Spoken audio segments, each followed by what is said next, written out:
नमस्कार साथियों, मैं सईम जैन नई ताज़ा न्यूज़ में आपका स्वागत करता हूं। इस वक्त हम मौजूद हैं हिसार में रामपुरा मोहल्ला में हम एक पीजी के आगे खड़े हैं। ये पीजी एकाएक से ही चर्चा में आ गया क्योंकि इस पीजी के अंदर हिसार में जींद के घसोंकला गांव की निवासी नीलम रहा करती थी।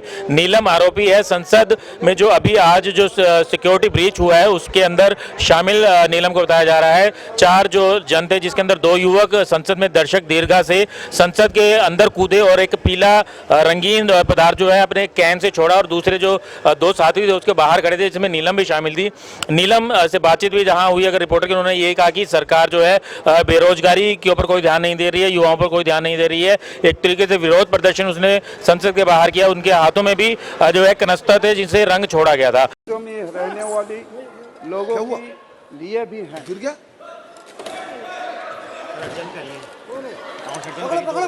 सभा की कार्यवाही 2 बजे तक के लिए स्थगित की जाती है।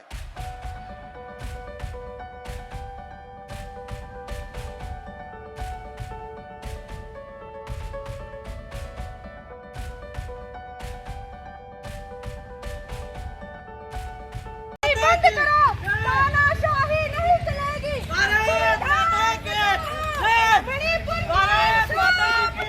महिलाओं पे अत्याचार नहीं चलेगा।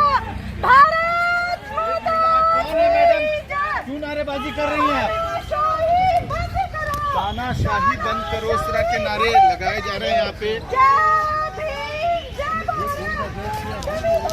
अत्याचार नहीं चलेगा। तानाशाही बंद करो, तानाशाही नहीं चलेगी।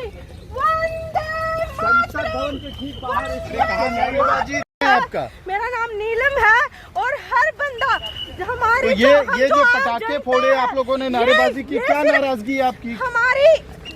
हमारी भारत सरकार है जो हम पे ये अत्याचार हो रहे हैं। हम अपनी हकों की जो बात करते हैं, लाठीचार्ज करके हमको अंदर डाला जाता है, टॉर्चर किया जाता है। तो हमारे पास कोई माध्यम नहीं कोई डायरेक्ट वजह है, कोई वजह है, किसी संगठन से हैं आप? नहीं, हम किसी संगठन से नहीं है। आम जनता है, स्टूडेंट है हम, क्योंकि हम बेरोजगार हैं। हमारे माता पिता इतना काम करते हैं, मजदूर, किसान, छोटे व्यापारी, दुकानदार, लेकिन किसी की बात नहीं सुनी जाती। ये हर जगह हमारी आवाज को दबाने की कोशिश करते हैं। ये तानाशाही नहीं चलेगी। तानाशाही बंद करो, तानाशाही बंद करो, तानाशाही नहीं चलेगी। भारत माता की जय। जो घसोंकला गांव जींद के रहने वाली है नीलम, बताया जा रहा है कि हिसार में इसी पीजी में रहकर जो है वो पढ़ाई किया करती थी, अपनी तैयारियां करा करती थी सरकारी नौकरी के लिए। सरकारी नौकरी में काफ़ी वो पढ़ी लिखी भी थी, लेकिन वो सरकारी नौकरी उसकी लग नहीं पाई थी। बताया जा रहा है कि वो एचटेट उसने क्लियर किया था, सीटेट क्लियर किया था, नेट भी क्लियर कर चुकी थी। इसके अलावा MA BEd और BA वो कर चुकी थी। इसके बावजूद भी जो है उसकी नौकरी नहीं लगी थी, इसी से वो थी। ये भी बताया जा रहा है कि नीलम जो है किसान आंदोलन से भी जुड़ी रही थी। किसान आंदोलन में भी उसने हिस्सा लिया था। अपने ताऊ चाचा के साथ वो किसान आंदोलन में भी जाती रही थी और वहां पर उन्होंने किसानों की आवाज उठाने का काम किया। वहीं उसके भाई का कहना है कि छात्रों की आवाज उठाने का काम नीलम ने किया है, क्योंकि छात्रों की तरफ जो है सरकार कोई ध्यान नहीं दे रही है। छात्र बेरोजगार घूम रहे हैं। एचटेट, नीलम का एचटेट भी एक्सपायर हो चुका था। दोबारा जो एचटेट की परीक्षा नीलम ने दी थी और इसी वजह से जो है परेशान थी। तो हो सकता है कि इसी वजह से विरोध प्रदर्शन जो है वहां पर उन्होंने संसद के अंदर किया। तो कहा यही जा रहा है कि छात्रों की आवाज जो है नीलम ने उठाई है, लेकिन जो है सुरक्षा के अंदर जो ब्रीच हुआ, जो सुरक्षा में चूक जो हुई है वो काफी एक बड़ा मामला है। तो पूरे संसद के अंदर जो संसद के ऊपर हमले की 20वीं आज जो है सालगिरह थी, उसी के दिन पर, उसी दिवस पर जो है आज संसद के अंदर सुरक्षा चूक हुई है, जिसके अंदर नीलम भी शामिल थी। तो बताया जा रहा है कि नीलम इसी पीजी में रहा करती थी, लेकिन कुछ लोगों ने कहा कि नीलम छोड़ के जा चुकी थी। लेकिन जो उनके परिवार वालों का कहना है कि वो 2 दिन पहले ही हिसार आई थी और हिसार में PGT और TGT की परीक्षा देने के लिए वो तैयारी कर रही थी। उसकी आज सुबह अपनी माँ से भी बात हुई है और अपने भाई से भी बात हुई है। उसकी माँ बीमार है और बताया भी जाता है कि नीलम ने अपनी माँ से ये भी पूछा था कि क्या दवाई आप ले चुकी हैं, लेकिन उन्हें कुछ भी ये अंदेशा नहीं था कि नीलम जो है संसद जा रही है, दिल्ली जा रही है। उन्होंने कुछ भी ये नहीं बताया कि संसद जा रही है। लेकिन परिवार वालों का ये मानना है कि सरकार की जो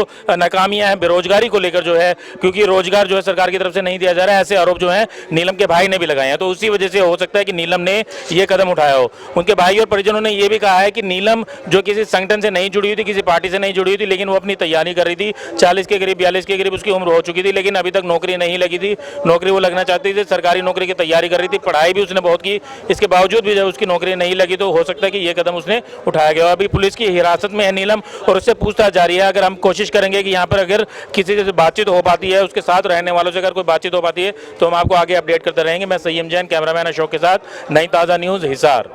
लेटेस्ट वीडियोस के लिए सब्सक्राइब करें हमारा चैनल नई ताज़ा न्यूज़ और दबाएं बेल आइकॉन ताकि आप मिस ना करें कोई भी अपडेट।